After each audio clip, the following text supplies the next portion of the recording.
Hey everyone, it's Jason. Welcome to another Marvel vs. System 2-player card game unboxing. This is for A-Force. So this is the second expansion. It's a semi-standalone, so if you watch, you can watch my base video, see the core set with Avengers, X-Men, Guardians, and the villain characters, as well as the other set that goes with this. There's a Defender set, you can check out that. Or there's a gameplay video. So this is kind of a semi-standalone expansion pack. There's enough cards in here to play two different teams, or to make your own deck, or make two separate decks to play against each other. There's the two different teams of the A-Force, which are your heroes, and the Femme Fatales, which are the villains. So this is a female-driven set. I'm sure people probably thought there wasn't enough villains or enough female characters represented in the other two. So this is a great way to add a bunch of characters. It still thematically makes sense, I guess. So it does say it's recommended. There's enough location cards to play 4 in each deck, which is what you can do. So you can sit down, you can crack this open, you can separate your decks out into make two different decks for each team, and you can play against each other. The things you won't have if you don't have the core set is you won't have a rule book. So if you've played this game before with other people, you know how to play it, and you don't think you need a rule book, you can always pick up one of these smaller sets that way if you want to start that way. Or you can go online, look up rules that way. You won't have any of the counters, so the plus 1 ones, minus 1 ones, stun, health tokens, things like that. You can always use other things or create your own little tokens for that. And I guess the only other thing you wouldn't have that you might like with the base set would be just some of the alternate versions of character cards, or some extra plot twists. But again, they have enough in here you can play this without any of those. So one thing I mean by extra characters is there are some characters that are in this set. So in the base game, your heroes, like if you had Wolverine as a hero, there was a support Wolverine. If you had Captain America as a main character, support Captain America. In some of these other box sets, there's not always a support character to match the main character, because they released a version of that support character in a different set with a different team. So like they didn't want to. So in this set, for example, one of the main characters is Mystique, and because she's a villain in the villain set in the base game, they didn't give her another card in this set, so that way they could add a different character. So rather than having to have 4 more support characters matching all 4 main characters, if they didn't have to do it for 2, that's 2 brand new characters they could add in the game. So it's actually kind of neat. But they can power up each other regardless of team. Teams don't matter for powering up or naming characters. It's only what's actually the character. Same thing for including their deck. You can only include 4 characters of the same name regardless of the team. There are also AKA cards in this set. For example, Captain Marvel is going to say AKA Miss Marvel. And the Phoenix and Dark Phoenix go back and forth as well. And there's some other ones like that. So it says when you're using uniqueness and power-up rules, they count that AKA. So you can't have 4 Captain Marvels that are also AKA Miss Marvel, and you can't then 4 Miss Marvels. What that does is it's characters that have had alternate versions of themselves, or different names, like they wore a different costume or something, but it's still the same person. Versus later sets will have characters that have stars by their names, like Spider-Man, to show one's Peter Parker and one's Miles Morales. And then there's some other new effects, like days, and then some of these other ones are just specifying actual character powers, which I'll look over if we need to. There are token cards in this set, which are kind of neat, and then there's the 2 deck lists. So if you want to make your base game, these are the cards you're going to get. You do get 4 copies of every character. But this is what they recommend putting in the set for your starting deck. And then once you played it, you're more than welcome to do whatever you would like.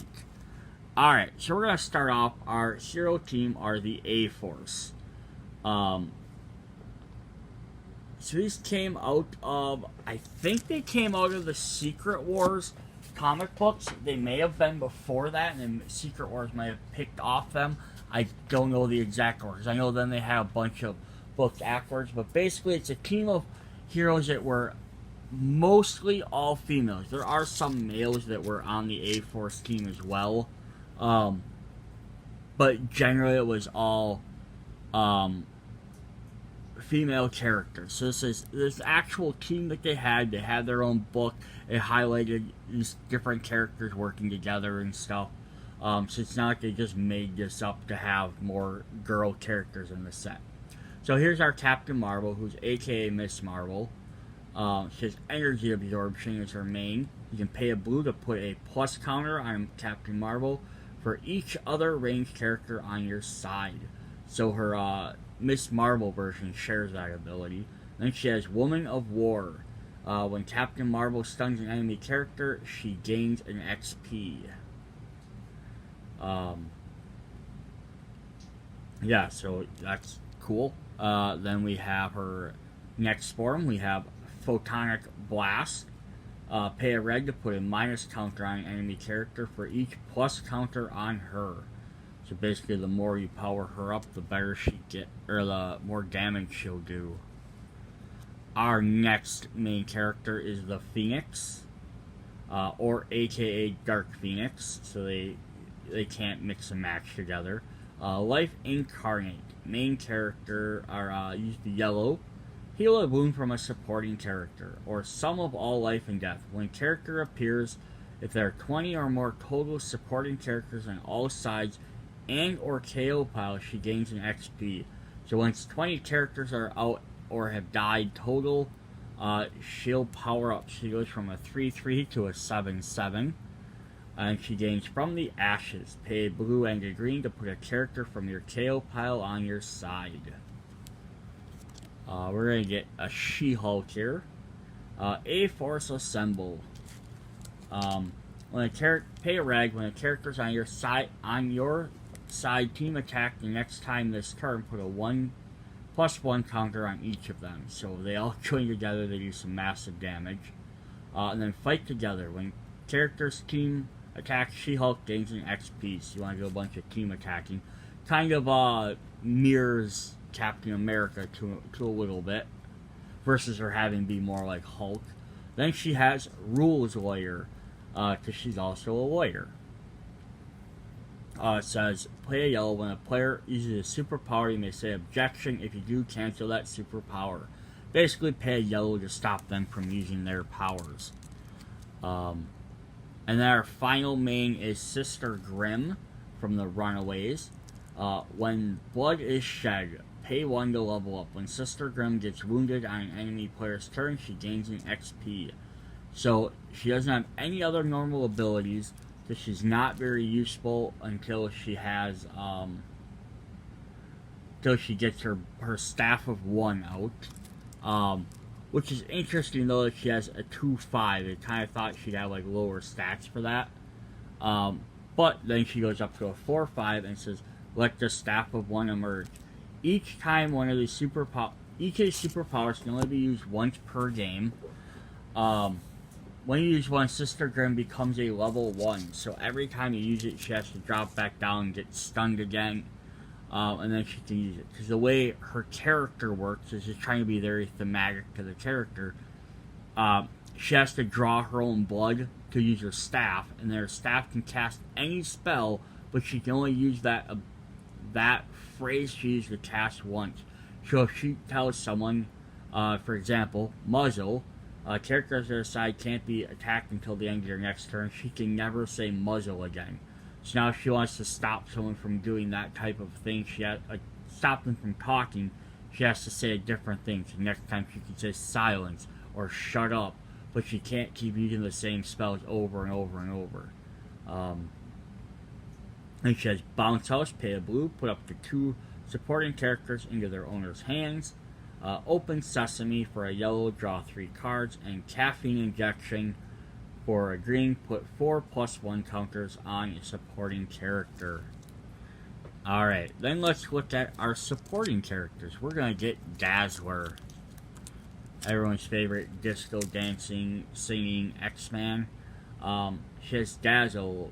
Pay a blue, dazzling supporting character. Daze an enemy supporting character. Stun it, but it doesn't gain a wound.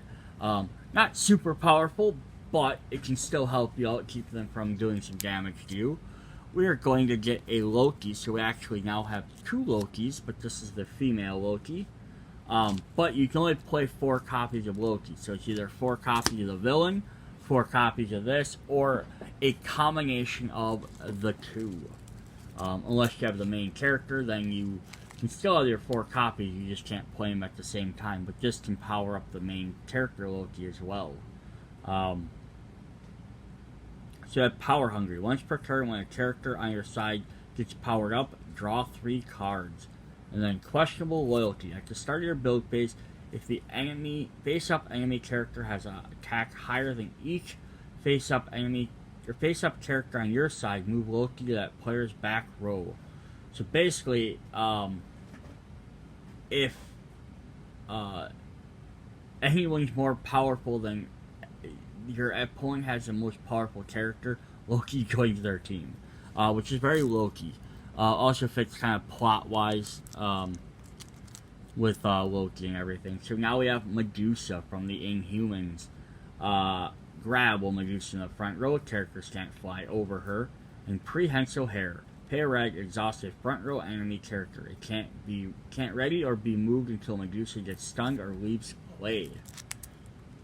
We have Megan, who's from the X-Men team Excalibur. Empathetic Metamorph. So pay a green, put a 1+ counter on Megan equal to the total number of plus counters on all other characters on your side. So her mutant ability is to shapeshift via who's around her. So she kind of starts to take the forms and traits of what people want. She's normally more of like a beastly looking character, but she looks beautiful because she's around Brian Braddock, Captain Britain, who she thought, oh, he's gonna want a beautiful pretty lady like all these other characters, so she morphed into a pretty lady. We have America Chavez, or Miss America. Tough, when Miss America gets stunned, you may recover her. She still gets a wound. Nothing with her teleporting powers, though, which is kind of interesting. We do have the Phoenix support, Tech Shield, or TK Shield. Any combat, play a yellow. The defending character can't be struck this combat. You may use this any number of times each turn. From the X-Men, we have Pixie. Hallucinogenic Dust. Pay a blue. Reveal cards from the top of your deck until you reveal a character that is not already on your side. Put that character into your side and shuffle the rest of the cards revealed into your deck. At the end of the turn, KO that character. So you get a free one-time use of that character. The only thing that sucks is because if you play this ability, you have to play that character and then you have to KO him. It's not an option. So yeah, it's kind of I like little gimmicks like that. Makes the game interesting. Another X-Men, we have Rogue, who has absorbed powers. When Rogue KOs an enemy supporting character, she gains keywords and superpowers until Rogue becomes stunned or leaves play. Good night, Sugar. It's a very Rogue. Here's our She-Hulk support. Leader. Let's have another leader character. It's not like every deck gets a leader character. Team attacking, you choose to defend against Defender Strikes Back. And the Baroness of Arcadia. Okay, so this is the Secret Wars version. So that must have come first. Any combat, play a strength. Each attacking A-Force character gets +2 this combat. Hey, didn't you guys do the 4 different flavor text things with Deadpool? Are you out of ideas? That's funny.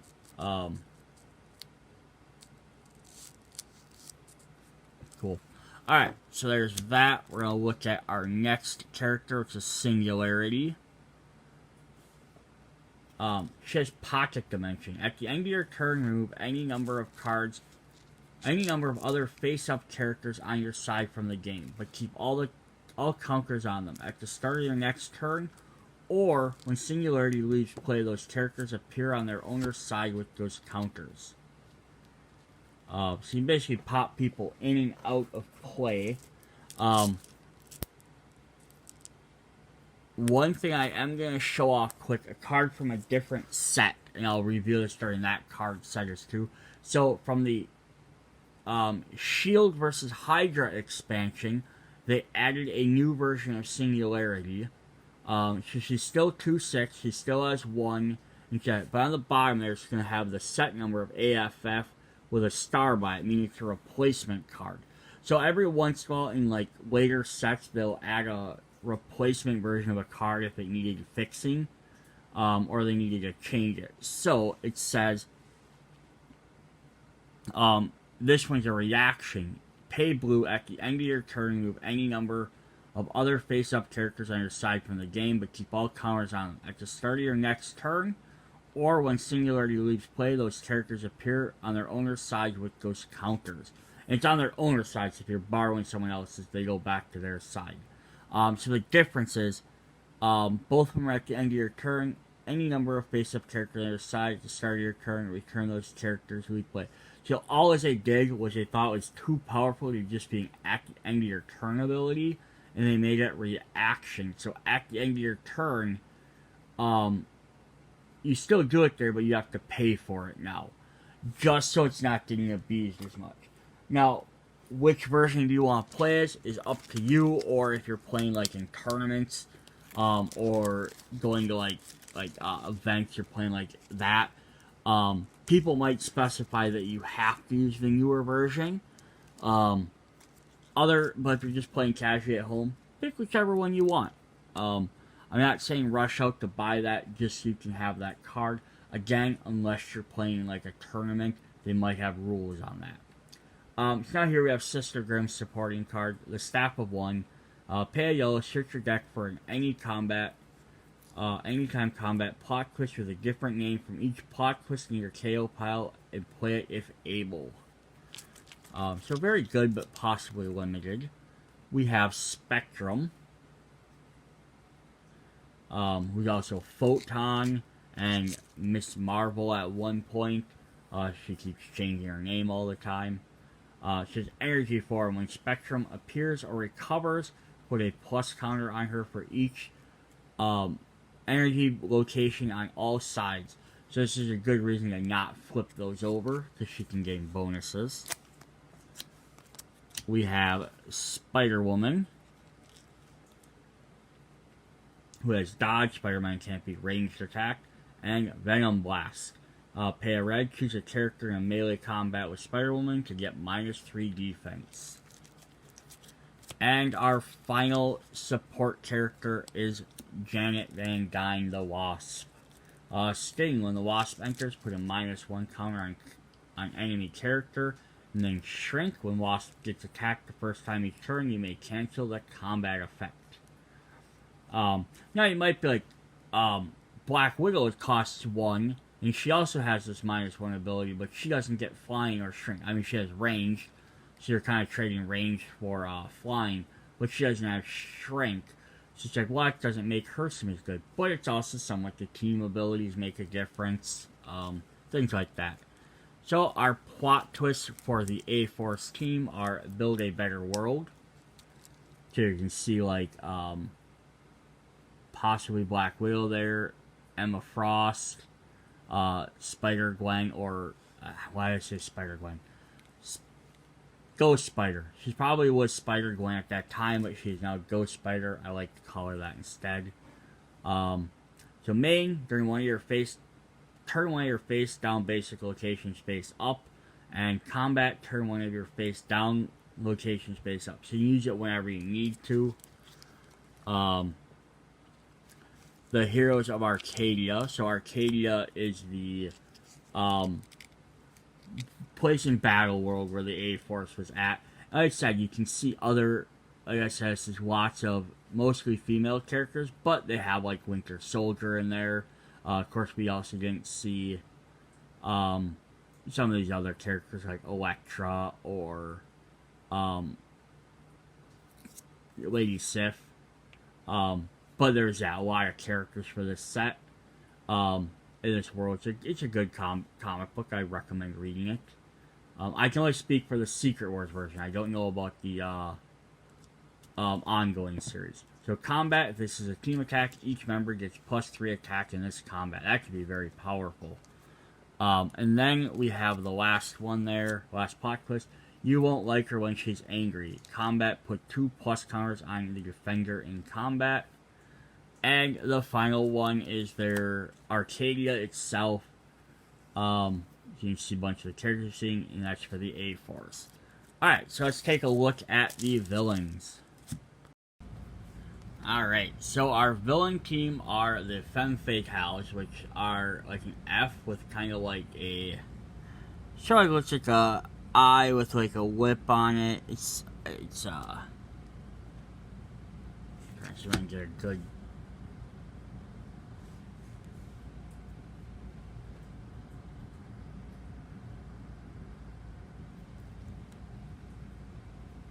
doesn't really want to focus very well. There we go.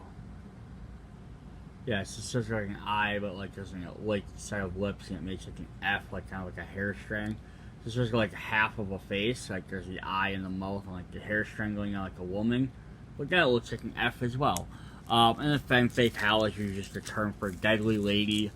Now these guys aren't actually a team like the A-Force was, where they're collection. This it operates more like the villains in the first set, except the villains I think in there were all men, and then these are all going to be women. So we're going to have a various collection. So we're going to start off with a Black Cat,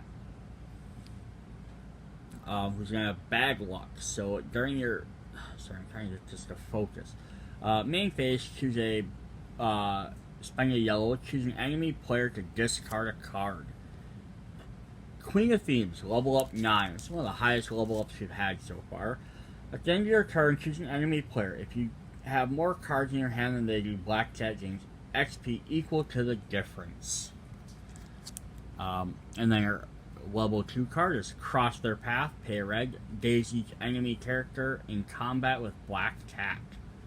So if she does a good team attack, she can stun a bunch of characters. It won't wound them, but at least it'll take them out. So now we have Dark Phoenix to go opposite of the regular Phoenix. So she has aka Phoenix. What was, what is, what will be. Pay 2 yellow. The top 2 cards of your deck face down into your resource row. If any other locations, you may play them face up instead. And then Inevitable Corruption. You play level 1. When a resource appears on any side, if there are 20 or more total resources on our side, Dark Phoenix gains an XP. So regular Phoenix is all about having more characters out either in the play or in KO. Dark Phoenix is about having resources. But yeah, getting 20 out is gonna be a challenge. But if you do, she's going to have Ravager of Worlds. Pay 2 blue and a green to KO all face down enemy resources. So, I love it. So basically, you get a bunch of resources out, and then you KO all your opponents. So I was saying now it's like the quicker you can do that, the less they have out, and I was saying now they don't have anything. They have to start completely over. That's really mean. Alright, we're gonna get the Enchantress. Imbued with power, pay a blue to put 2+ counters on a supporting character that appeared this turn. So that could be someone new that can't be an existing one. But Champions of Amora. At the end of your turn, if a face-up supporting character on your side has a higher attack than each enemy face-up supporting character, she gains an XP. So if they're more powerful, you'll level up. And then we have I'll Not Sully My Hens. Play a yellow, ready each supporting character on your side that has +1 counters. So she's commanding armies. And then our last main character will be Mystique. Masquerade, pay a red, choose another face-up character. Mystique gains attack this combat until her attack is the same as that character's. So she's at 1, but she'll equal her attack. And then Bitter Fury at 10, which makes the new top one. Whenever Mystique gains attack, she gains that much XP. So now this is unlike the other ones where they said, like, when you draw one or more cards or you play one or more counters, this is for every point of XP she gains. So if she's fighting someone with, like 12 attack, for example, and she plays her ability, she's gonna gain 11 attack, and then she'll have 11 XP, and she'll instantly level up.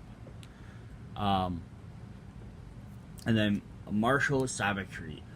Play a green. Mystique is ferocious, and enemy characters lose and can't gain ferocious. And ferocious means she does her damage first. Cool. So those are. Let's look at our supports. We're gonna start off with Black Cat again. Pounce. When Black Cat is attacking an exhausted character, it can't strike back. And Unlucky Break. When Black Cat attacks, remove all plus counters from the defender. Enemy characters can't gain plus counters this turn. Enchantress. Remember, we're getting 4 of each of these copies. So she's got Go Forth, My Champion. Pay a blue, put 2 plus counters on another character on her side. When he attacks the next time, ready it. Nice. Preps them. To go with our Phoenix characters, we're going to have the Goblin Queen. So she has Summon Goblins. Play a yellow, put Demon Goblin tokens into your front row until there are 4 on your side. So she's not very powerful herself, but she's going to play Goblin tokens. So we're going to look at those Goblin tokens right now. So they have 0 cost. They aren't in your deck. They start in a side deck. That's why they don't have a cost, because you can only be played via this special ability. So then they have Swarm. You can have any number of Demon Goblins on your side. But you're going to get 4 of them. And they'll have they're all 1/1/1s. So that's not bad. Get your little meat shields, if nothing else. Plus, they kill team attack. We have Lady Deathstrike. Deathstrike is her ability. Combat, play green. When Lady Deathstrike stuns an enemy main character this combat and survives, put an extra wound on that character. Madam Mask. Bio-Duplicate. When you power up Madam Mask by discarding a card named Madam Mask, you may put the discarded card onto your side. And then she has Swarm. You can have any number of her on your side. Okay, that's cool. So we're trying to figure out why you would be able to put her out there. Let's see. So you power up and then you get to play another version of her. Moonstone. She has the Gravity Stone. Enemy characters lose and can't gain flying. Just shutting down flyers. That's super powerful. The Ancient Morgan Le Fay. Immortal. When Morgan Le Fay gets killed, you may shuffle her into your deck. And Growing Magic. Play a yellow. Draw a card equal to the number of times you've used superpower named Growing Magic this game. So that's interesting, because like, for 1 it's to draw 1, but then second time you do it you draw 2, and then possibly to draw 3. That's kind of cool. Depending on how much you like to draw cards or need to. We have Nebula. This is a very, like, I don't know, different looking Nebula. Like, she doesn't look as evil as you'd think she would, especially sat next to the Chitauri. Underlings. Nebula gains +3/+3 if your main character is evil and is level 2 or higher. We have Santana. Femme Fatales. Characters on your side are lethal. She gives all your characters lethal if they're part of this team. And Consume Soul. Pay a blue, remove a character from an enemy KO pile from the game. That player reveals their hand, deck, and removes all that character that name from the game. They shuffle their deck. That's crazy just to be able to remove one of your opponent's characters, because now they can't power it up anymore or do any of that stuff. We have Silver Sable. Mercenaries. Silver Sable can team attack with any main character and wealthy. At the start of your build phase, you gain a recruit point. So a free recruit point every turn. Sing, the daughter of Red Skull. Like father, like daughter. Combat, play a red stun character that has melee attacking Sing. We have Spiral. Mobile. Once per turn during your main phase, but not during combat, you may move Spiral to your front row or back row. So again, it's kind of neat where you can move characters outside that formation step, so maybe because of combat, things have changed, you need her in a different spot. And then she has Ferocious. During melee combat, Spiral strikes before an enemy character without Ferocious. I don't like this one. We have Titania. I like the character. I don't have a problem with that. My issue is this is the Fear Itself version and not just her regular version. I wish they would have just used her regular version. It might just be the artwork for it, but I wish they would have just used her regular power that hangs out with the Absorbing Man, and not the Fear Itself version where she's possessed by this ancient Asgardian. But she has Cellular Augmentation. She gets +3/+3 to this combat, and Durable. If Titania gets stunned by, other than by getting struck in combat, recover her and she doesn't get wounded, because she's super strong. Then we have Viper, who's our last supporting character. Poison Darts, play a red, put a minus counter on up to 2 enemies, and succumb to poison. At the end of your turn, double each minus counter on each enemy character. That's crazy. The double counters like that. Our specific plots are Catfight.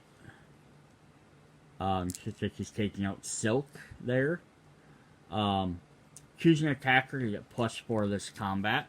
You can see some of these are maybe, if you compare to other sets, other teams, like some characters might have a little bit better pluses and minuses, but because they require that team character out, you can kind of do that. If they're all just the same, like one set had one that was more powerful, that would kind of be just a bummer. Silver Sable doing a dramatic entrance. If the defending character is on your side, you may put a character from your hand next to it. If you do, remove the defender from combat, and the new character becomes your defender. At the end of combat, KO the new character.